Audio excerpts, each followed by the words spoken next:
was not dreaming of a white Christmas. That's right.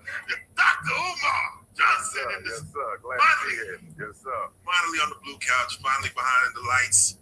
And we about to have a conversation, man. This is, Yes, sir. first and foremost, welcome. Glad to be here. Thanks for the invitation. Glad to be back in Dallas, Fort Worth. You know, Dallas is one of the last major cities I started visiting on my speaking tour. I didn't hit Dallas until maybe 13, 14. I got Dallas kind of late, but saved the best for last. I got Houston even later than Dallas, but I get a lot of love here. I spoke here for Kwanzaa last December, and I was here about 2 months ago for a Black Economics Conference at one of your major hotels, and here I am now. Black Power, glad to be with you. Thank you so much. Now, with that being said, the world knows you. You know, I remember that movie, I'm Gonna Get You Sucker, with Clarence Williams III, where he was Black Power. Yes, and then, you know, he had a whole situation with the white children. With his Black Power, his African bodyism, I always got that take from you. And what I would love to do, because those people in this world that look up to you, look at you as a superhero almost. And every superhero has an origin story. Yes, sir. Of where he got his superpowers from. So I'm curious, what is Dr. Umar Johnson's origin story? How does it start? I'm going to give you my origin story, and it ties into my superpower story. So my origin story is, although born and raised North Philadelphia, Bill Cosby neighborhood, Meek Mill lived right across the street from us. Okay. In the 3rd grade, we moved to North Carolina. My father was in the Marine Corps. And he was rough because he was a Marine Corps drill sergeant. But I didn't have an older brother to speak to because I'm the oldest of 5 sons.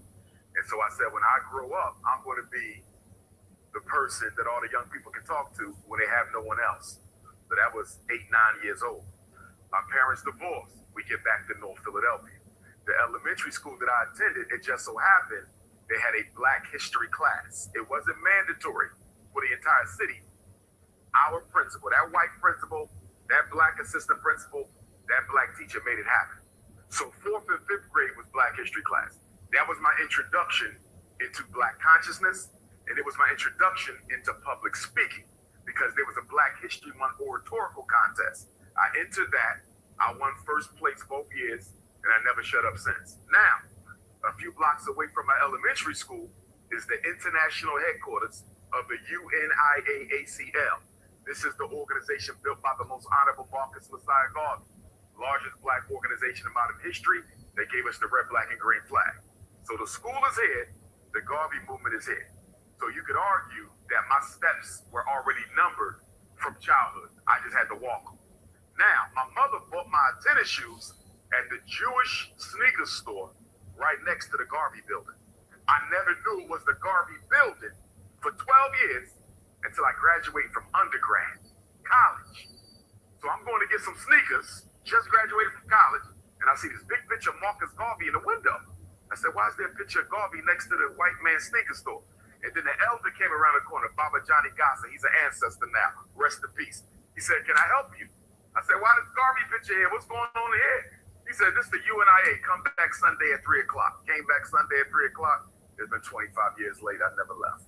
Wow. Now, let me give you the superhero story. Let me take you to how I became the Prince of Pan-Africanism. Let's go. So, I come back from Millersville University year 2000. Got to do my internship to get certified as a school psychologist in Philly. I do that. 2005, I go to Africa for the first time as Minister of Education for the Garvey movement. Ethiopia, South Africa, Nigeria, and Senegal. 30 days, 30 nights, I'm all by myself, right? People thought I was crazy. You going to Africa by yourself? Hell yeah, I've been waiting for this. So anyhow, the last stop in Africa is Senegal. I go Ethiopia, South, Nigeria, Senegal. I go to the slave dungeon in Goree Island. It's the superhero story. I walk into the female slave dungeon. I got a bottle of water. I was raised Muslim, Sunni Orthodox Islam. Philadelphia has the largest amount of American African Orthodox Muslims in the country. Dearborn has the most Muslims, period, but they Arabs. Philly is Mecca to African American Muslims. Not necessarily the brothers and sisters from the Nation of Islam. We're talking Orthodox Islam, right? So anyhow, being raised Muslim, we never dealt with ancestors or none of that, right? And my father was strict with the Islam. So I walk into the female slave dungeon. I get down on one knee. I said, I'm going to pour me some libation. I never did this before. I'm in Africa for the first time. I got to do a libation. So I start calling on my ancestors in the female slave dungeon in Gory. True story. I started crying, but the tears didn't feel like mine. I got up and walked out the dungeon because it kind of caught me off guard, right? I said, whoa, that was a little different. What was that? I go back in. I finish my libation. I don't think nothing of it. I get back to my hotel room. Same night. Sun is still up. It's about 2 hours from sunset. I call my mother, let her know I'm good. I go back to my hotel room. I don't have a roommate. I sit down on my bed. Sun's still up. All of a sudden, I start hearing chains, whips, people crying, screaming, animals. My room starts spinning. Mind you, I'm wide awake. This is not a dream. I don't smoke. I'm not high. I'm a psychologist. I'm clearly awake. I thought it was going to stop. Now the sun down, right? It's still going on. I'm scared to get up and walk out. Something might grab me. So then all of a sudden, something started tapping me in my third eye like this, real hard. But not hard enough to hurt me, but the power that I'm showing you here, right? But there's nobody in the room with me, but there's a finger tapped in my third eye. Now I know it was opening up my third eye so I can receive the wisdom from my ancestors. I know that now. I didn't know that then. Because back then, I'm thinking like a Muslim. I'm not knowing nothing about no African consciousness. So then I try to go to sleep. I said, let me sleep this off because I'm too scared to do anything else. I felt two hands roll me over to the other side of the bed. Now, mind you, I'm almost 300 pounds. Roll me back to the other side of the bed. Roll me back. I'm like, oh, shit. Did I bring a demon back? And so, I'm thinking in my paranormal activity mind, right? So at about 4 o'clock in the morning, I figured it out. I said, this is the ancestors. I just knew it. So I asked them, could y'all let me sleep now? Because I'm scared. Y'all been with me for like 7-8 hours. I need to sleep. So they left. The next day, I walk out through the village, and we are in a rural section of Senegal. So it's like calves and donkeys and chickens walking all around, right? So I'm talking to the Senegalese brothers, telling them what happened last night. They said, don't worry about that. A lot of you American Africans, when y'all come home, y'all have that experience because it's your ancestors tapping back into you. So when I get back to Philadelphia, this is the summer 2005, I resign from the school district of Philadelphia. I take on an assistant principal job. And I start experiencing coincidences like crazy. Somebody will, phone ring, I know who it is. Somebody looking for something, I got it in my hand. I think of somebody, I see them tomorrow. Like, bing, bing, bing, bing. Coincidences like crazy. Where I'm like, oh shit, what happened over there? So then, I finally go to the Oyotunji African village in South Carolina. I get an African spiritual divination, Yoruba style, right? From the Yoruba. And that's when the Babalawo, rest in peace, Chief of Lifetime. He's an ancestor now. He left about 2 years ago. He told me your ancestors was throwing you a welcome home party. He said you didn't go to Africa for Garvey. You thought you went to Africa for Garvey, but your ancestors set that whole thing up to bring you back. That was '05. 5 years later, I get a phone call from a Hebrew Israelite brother, Brother Dawa, Chicago. He's an ancestor now, too. He said, I want to interview you on my public access TV station. Now, at this time, nobody know who I am. I'm still just the Pennsylvania Pan-Africanist. I ain't the prince yet. So I said, Chicago, that's the second largest city. I'm there. This is probably only the 3rd or 4th time I ever flew an airplane, right? I'm almost 1 million miles in with Delta now, but this is beginning. So I go to Chicago, I do the interview with Dawa, psychoacademic war against black boys. Now, mind you, I done these interviews 100 times, but only in Pennsylvania. So I do it in Chicago. The interview is over. I asked him for a copy of the DVD. He said, I can't give you the DVD because I need this. I said, no problem. Send me a copy later. At the last minute, he changes his mind. If he doesn't, we might not be here today. He gives me the DVD, right? 6 weeks later, I speak at the National Black Theater in Harlem for the first time. So now it's New York, Harlem. I spoke in New York before, but it was private and only for the Garvey movement. This was for everybody. So I get to Harlem. I got copies of the Chicago interview. I give them out. My New York lecture was entitled Post-Traumatic Slavery Disease Part 4, Miseducation of the 21st Century Negro. It's on YouTube. So anyhow, after I do the lecture in Harlem, 125th and 5th, give out the Chicago interview, I lie to you not. Within 48 hours, my phone started ringing with area codes I'd never seen in my life, up until October 30th, because the Chicago interview was September 18th, 2010. The New York lecture was October 30, 2010, 6 weeks later. Prior to that, the only area codes I saw on my phone was Pennsylvania, 610-215-484, right? Within 48 hours after Harlem, bro. After giving out that Chicago interview in Harlem, my phone started ringing. It ain't stopped in 14 years. I started seeing area codes I never saw. First, it was America, right? My first call to come to Dallas came right after that. Like, yo, we want you to Doc Bookstore. You feel me? That's the first place I came in Dallas. And then California came. Then it was Texas and Alabama and Mississippi. And it was crazy. Now, mind you, at the time, I'm a whole school psychologist. But people keep calling on me to come speak. I'm like, shit, I got to test these kids, do these evaluations. I got IQ tests, achievement tests, emotional assessment. I had to make a decision.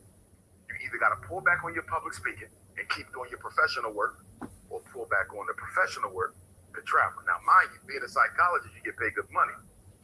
I gave the money up for the movement. Come on. You feel me? And I don't regret it because it allows that I've changed in the process. You know what I'm saying? Exactly. But here's the point I want to make. When those ancestors came to me in Goree Island in Senegal in 05, I believe that is what set up what happened in 2010 with Chicago and Harlem. Oh, yeah. In other words, what I'm doing right now was birthed in that slave dungeon in West Africa. You know that, man. Hey, man. You know that sounds like a Black Panther, the Purple Orb. Ancestral I'm working on the comic book of it though. Oh yeah, you got to. You got to. And here I thought, you got like dumped by a white girl in third grade or something. Yeah, no. It's no bunny. Black queens forever, snow bunnies never. Yeah, I thought it was a traumatic moment that happened back in this. So okay, so man, that's amazing. So let's start with this, and we're gonna be jumping all over the place. But they always say for the Black American, the African American who's born in America, won't you go back to Africa? And so they used to always say, won't you go back home? And they'd be like, well, I never been there. Would you prescribe that every person, Black person of melanated skin, go travel to Africa? And if so, where?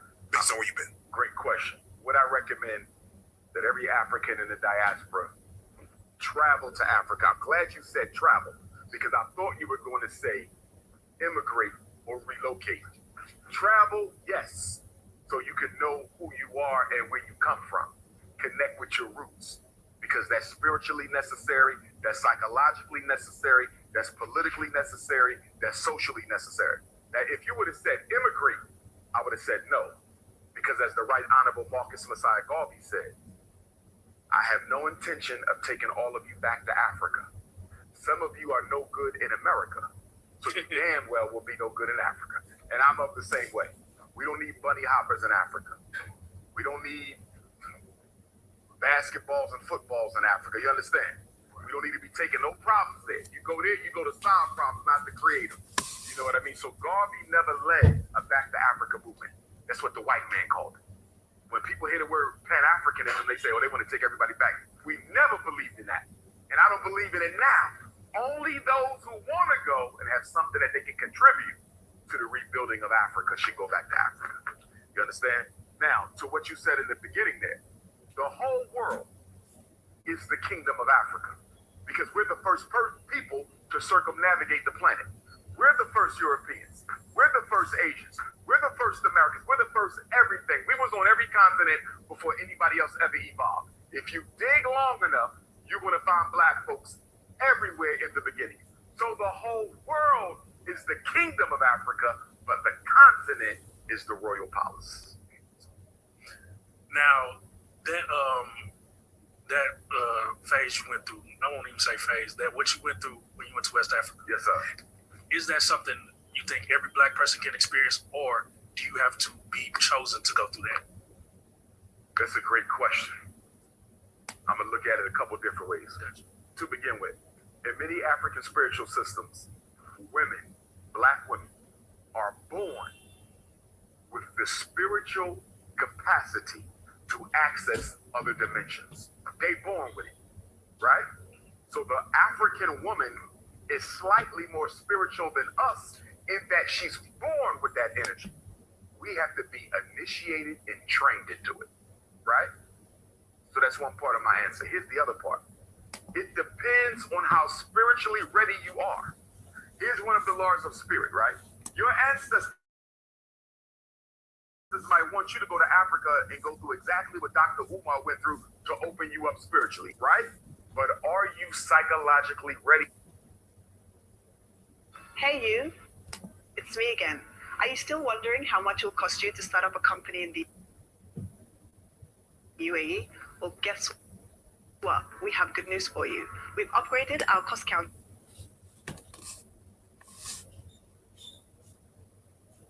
But are you psychologically ready to receive that truth?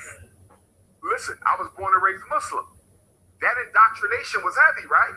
So even after I went through that awakening inside of Goree Island, I still had to deal with some of the indoctrination of Islam that taught me that anything that was beyond the realms of the Quran was not divine. You follow me? And I'm a conscious brother, and I still had to work through it. You see what I'm saying? So remember,